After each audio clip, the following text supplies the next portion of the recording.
The year was 1988. It was in April.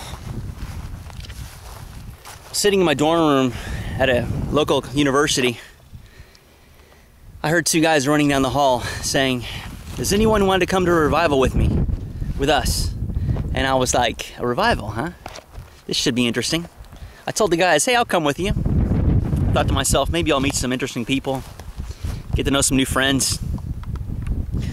So I showed up 30 minutes later at this little church, and it was packed to the hill. I sat in the back with these two guys that I didn't even know, looking and pondering about me and just seeing the backs of people's heads and wondering who they were and where they came from. Well, the preacher got up to preach, and I didn't really get anything out of his message, except for at the end, he caught my ear.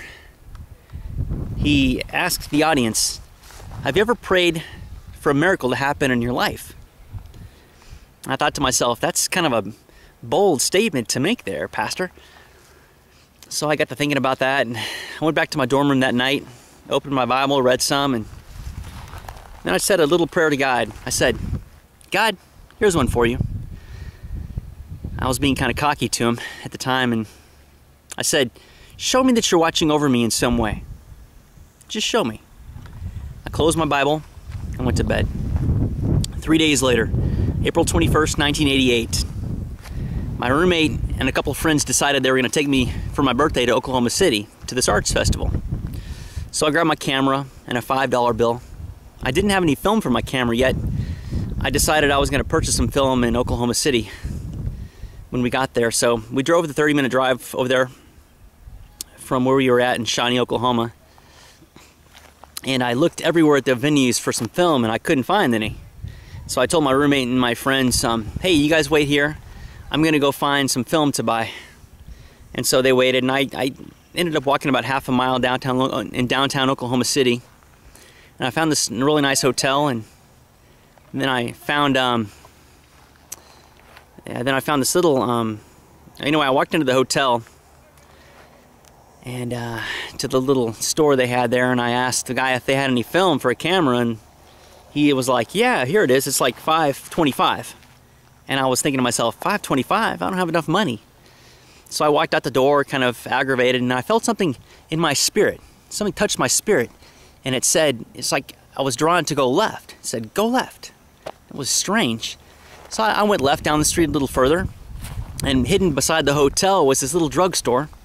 I walk into the drugstore. I vividly remember pushing the door. This little bell just kind of chimed as I walked in, and there was this nice elderly man behind the counter. He asked if he could help me. I told him, "Yeah, do you have any film for a 110 camera?" He's like, "Sure do, I have a few rolls here." And I asked him, "How much does it cost?"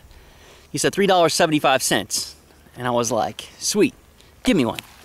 So I gave him my $5 bill. He gave me the film and some change.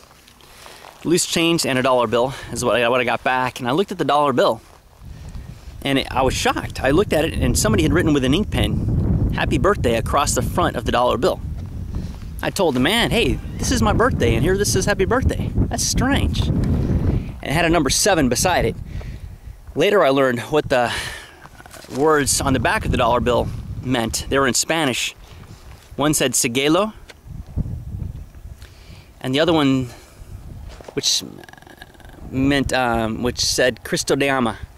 So Sigelo was "Follow me," Cristo te ama, Christ loves you, is what they wore. And I got to thinking about that day, and 3 days earlier I had prayed that simple prayer, "God, show me that you're watching over me." Well, I had no idea that the Lord himself was about to give me a birthday card. God is real. He loves you. Look to him. Pray to him.